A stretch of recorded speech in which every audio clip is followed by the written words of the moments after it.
Now, does tretinoin actually make your skin more sun sensitive? Short term, yes. Long term, I would say no. Why do I say that? Skin will be more sensitive to everything. So making sure that you are not, for example, who needs an esthetician when you have ChatGPT?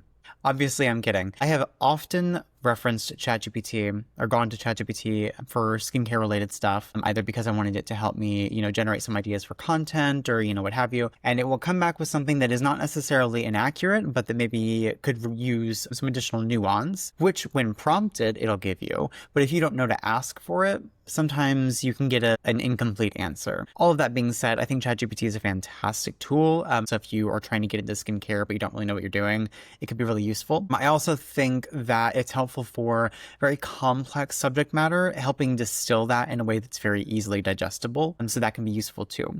I really like ChatGPT. I like tools like it. I think they're really interesting. They're fun to play with. They have a tool called Deep Research. Now, what is Deep Research? So apparently it's exactly what it sounds like. It is a way for you to direct ChatGPT to try quite a bit harder to research the available information online and then use that to give you a more comprehensive, more thorough response to a given inquiry.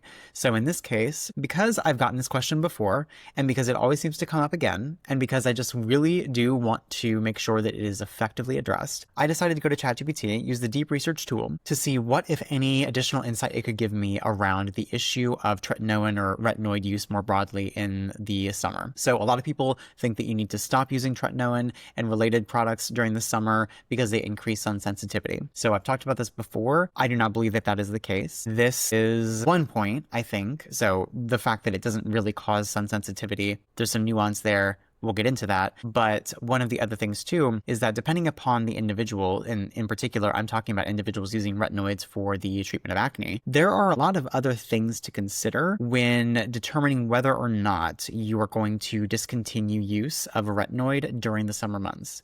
So, usual disclaimers, I'm not a doctor. I'm also not going to sit here and tell you that all of the various studies that this thing was able to pull together in order to give me this response, I did not go in and look at every single one of them to assess them for legitimacy, for strength, so on and so forth. I'm not really somebody that is trained to accurately assess the quality of a given data point like that. It's just not my background. So that being said, if you're a physician, if you are a chemist or somebody that is more well-versed in the review of clinical studies or meta-analyses, feel free to jump in and let me know what, if any, particular point ChatGPT or myself gets wrong. Always love to learn more. The other piece too is that if you're talking about recommending for or against the use of a given product during the summer, if you're talking about a prescription product like tretinoin, for example, if your provider is telling you to stop using this during the summer, they might have reasons that you're not aware of that maybe they don't even necessarily explain, because if you're not asking, then maybe they don't go into full detail, but there could be a very valid reason why they don't think that that's appropriate for you specifically,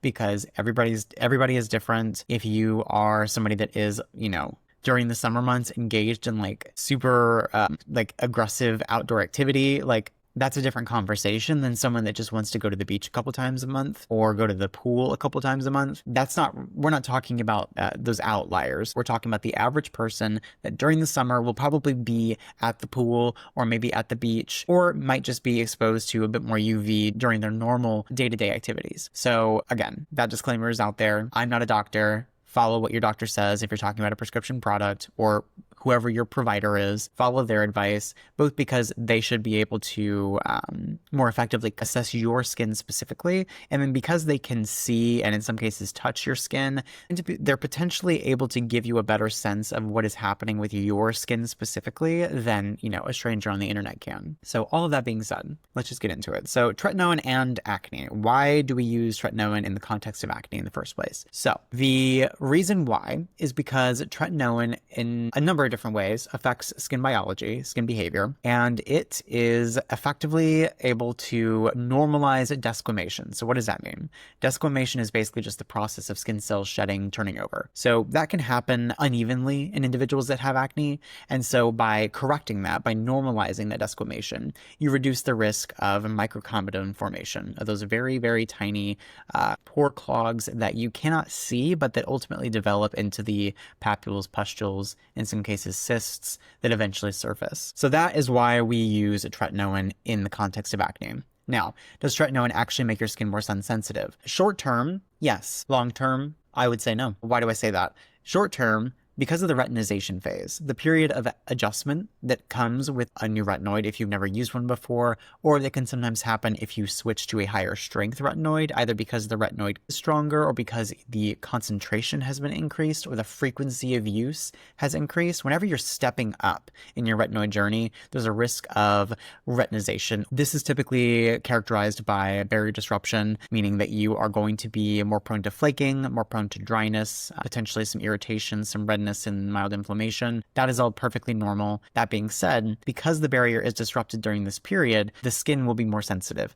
to everything, not just UV, everything. So making sure that you are not, for example, starting a retinoid in the middle of the summer if you're going to be seeing more UV, or increasing your retinoid use or strength during the summer. Those are both things that I would generally recommend against doing, strictly because it is easier to manage and less of a hassle, I would say, if you're doing this in the fall or in the spring or the winter, versus the period of the year where you're most likely to be exposed to UV. It just reduces the overall risk. So again, if we're talking about beginning a new retinoid or increasing the retinoid strength or frequency, that is something I would generally reserve for non-summer periods. But if you're talking about just using the retinoid that you've achieved tolerance with into the summer months, that is what I would say is totally fine. Now, a key point to note is that tretinoin is considered a photounstable ingredient. Now, what does that mean? It means that tretinoin, when exposed to UV, is rendered ineffective. It breaks down in sunlight. Now, there are new formulations coming out all the time. There are ways they can reduce the impact of UV on the stability of the ingredient, but generally speaking, the recommendation is still to use it in the evening. That is not contrary to some belief because it causes sun sensitivity. It's because the ingredient itself is sensitive to the sun. So something just to note, you might have, sometimes hear people say, well, why do you think that they tell you to apply it at night? Well, it's not because you can't use tretinoin and then be in the sun. It's because tretinoin itself should not be exposed to the sun. It needs to be allowed to absorb into the skin prior to exposing the skin to the UV, because the UV can break down the active ingredient, the tretinoin. So in terms of long-term versus short-term, I kind of went over why the short-term use can be a little bit problematic for individuals that are completely new to retinoids or stepping up their retinoid game. Now, what I do think is important is when we're talking about skin, we need to locate that conversation within the context of, a years-long approach, right? We're not just talking about month to month. We're not talking about even year to year. We're talking about decades, lifetime, right? Your skin is with you for the rest of your life. So talking about what you should or should not be doing within a hyper-specific time frame without locating that conversation within the context of this more long-term approach, I think is a mistake. So what I would say is that generally speaking, it's important to note what is and is not a short-term versus long-term consideration when we're talking about what we should or should not be doing with skincare during a given period of the year. So short-term versus long-term effects on the skin. When it comes to tretinoin, yes, as we discussed, it can cause some barrier dysfunction. That's established. So again, we're not starting a new retinoid or dramatically increasing retinoid strength during the summer. However, longer term, it actually thickens the epidermis. Now, something that some people will say is that because it thins out the stratum corneum, the outermost layer of the skin, it can increase photosensitivity. Now, it doesn't really thin the stratum corneum, it compacts it. So what does that mean? It means that where you have maybe a thicker stratum corneum, but with more disorganized skin cells and a less cohesive structure. So when we treat the skin with retinoids, we see that stratum corneum gets thinner in the sense that it gets more compact, but it becomes more flexible and more well-organized, more well-structured. So these are all good things, potentially contributing to enhanced barrier function. Now, again, the concern about potentially decreasing the overall thickness of the stratum corneum still kind of, for some individuals, myself included, presents a little bit of a question, right? Even if it's more flexible, if it's ultimately thinner, isn't it still possible that it's ultimately exposing the skin to more UV? And by the skin, I mean the viable portions of the skin. So the deeper layers of the epidermis,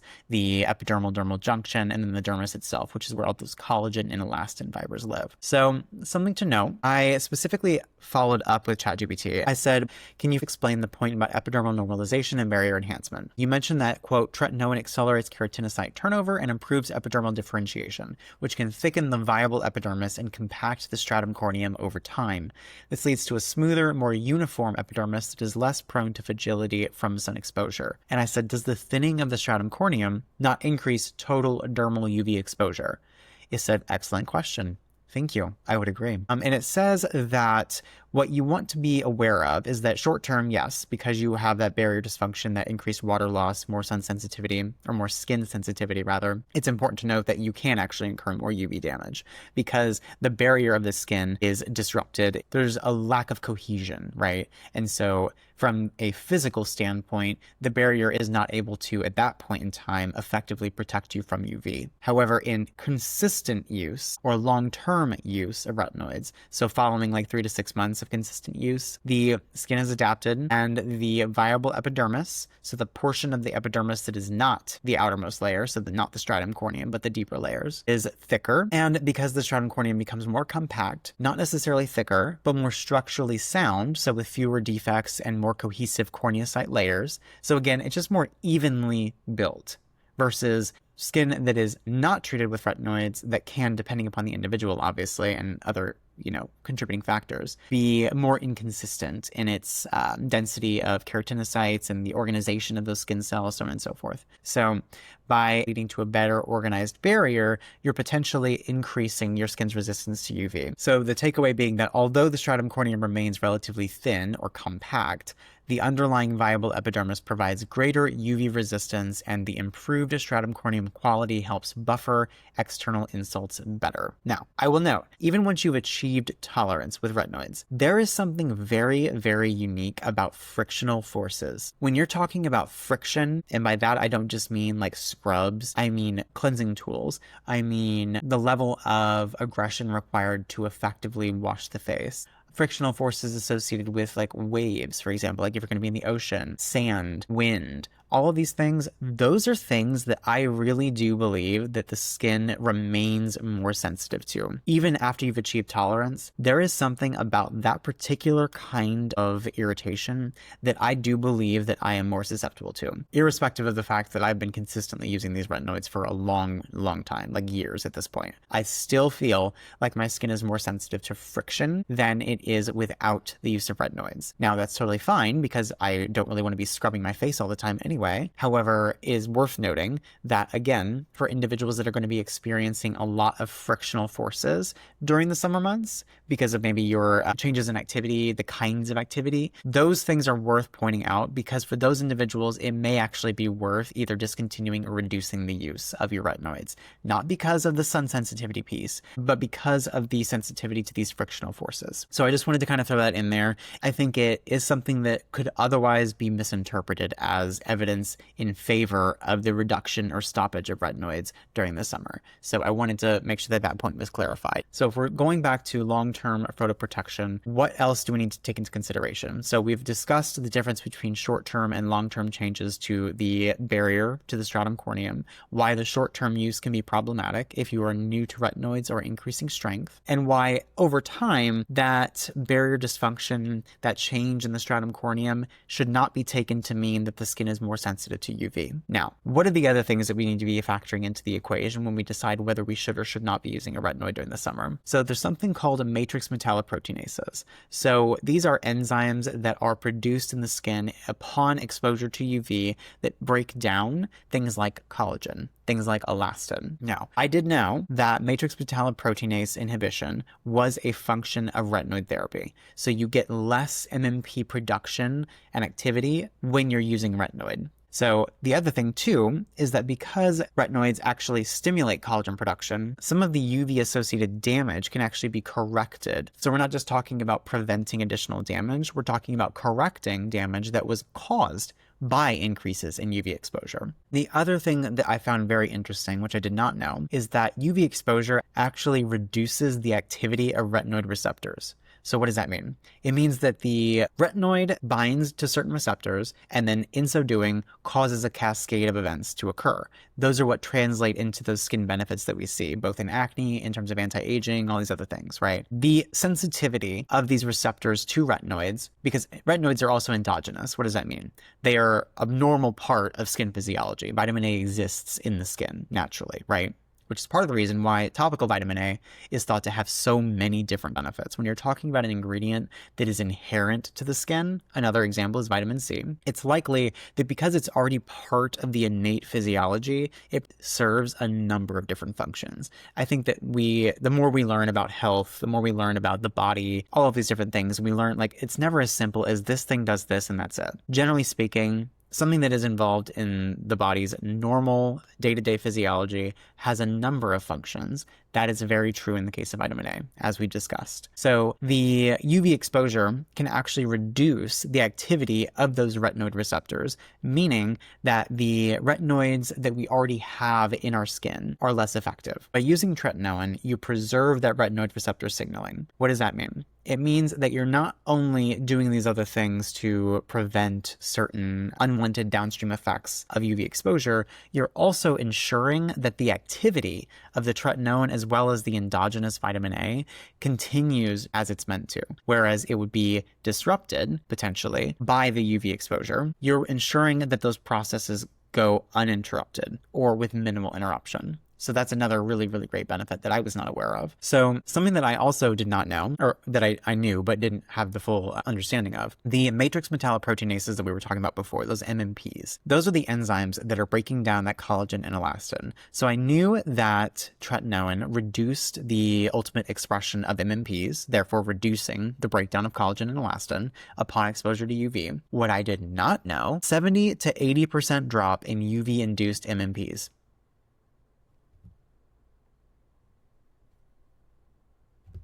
70 to 80% reduction in the expression of the things that are breaking down my collagen? Yes, please. Now another piece, talking about acne and photoprotection at the same time, right? So what are the things that I've talked about before when it comes to summer use of certain actives is that if you have an active skin condition that is being managed by a given active, if you reduce or eliminate that particular active ingredient, you therefore increase the risk of a recurrence of whatever skin condition it is that was being managed. And then by doing so, you increase the total risk of downstream unwanted effects like pigmentation, like scarring, all of these other things that can happen when you have uncontrolled acne.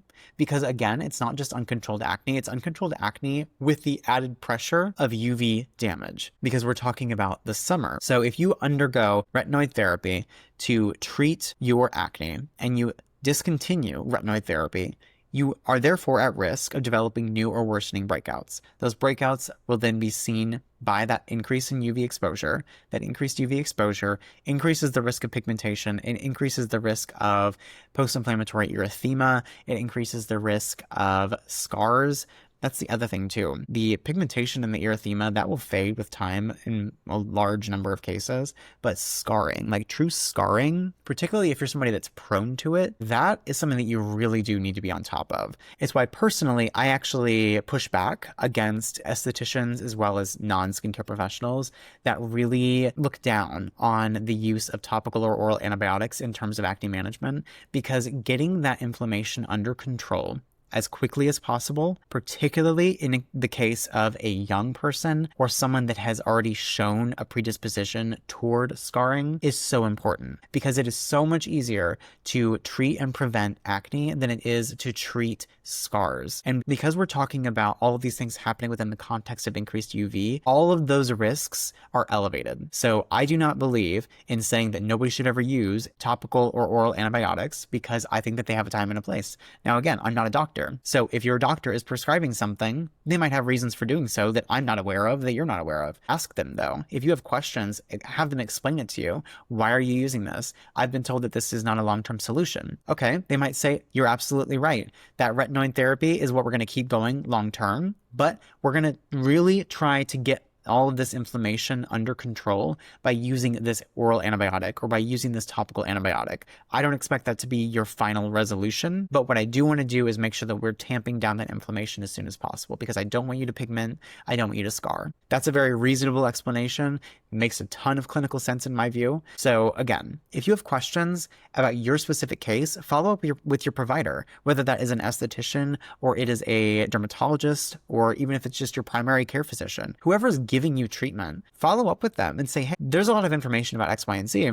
Can you help me understand why we're doing this? Or I watched this video from this esthetician and he said you don't have to stop your retinoids during summer. So why do I have to? Or why are you telling me to? And then maybe they'll say, okay, well, generally speaking, yeah, you actually don't have to discontinue them. But because I know you and I know that you are going to be going out and surfing 25 times a week, then yeah, I think that you should stop, right? So that's the thing. You need to make sure that you're taking advice from someone that has been able to assess your skin, is familiar with your circumstances, and knows what is best for you. So how can we use tretinoin safely in the summer months? So as usual, apply it at night. Otherwise, it's probably not going to be very effective. Making sure that you're using sunscreen on a daily basis should be, a thing that we're all doing. So why do we say that? It's not because, again, your skin is more sun sensitive. It's because a lot of the benefit of retinoid therapy is lost if you then expose your skin to the sun. So the improvements in pigmentation, lost. The improvements in fine lines and wrinkles, lost. A lot of these things, I think people, it's kind of shocking that people don't realize this, but at the same time, like when you put it into perspective, I think it becomes really clear. You're talking about a little cream in a tube, right?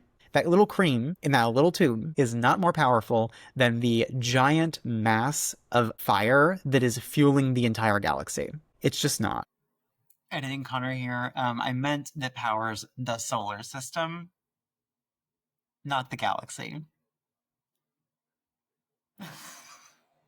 Maybe it will be one day, but for now, we do not have a product that can undo all of the damage from the sun, also prevent future damage, and safely do all of that without any additional sun protective measure. It's just not possible right now. So again, if you're using retinoids, you're probably doing so because you have something going on with your skin or because you want to preserve your skin, all of these things. If you care about the appearance of your skin, you should be using sunscreen, whether you're using retinoids or not.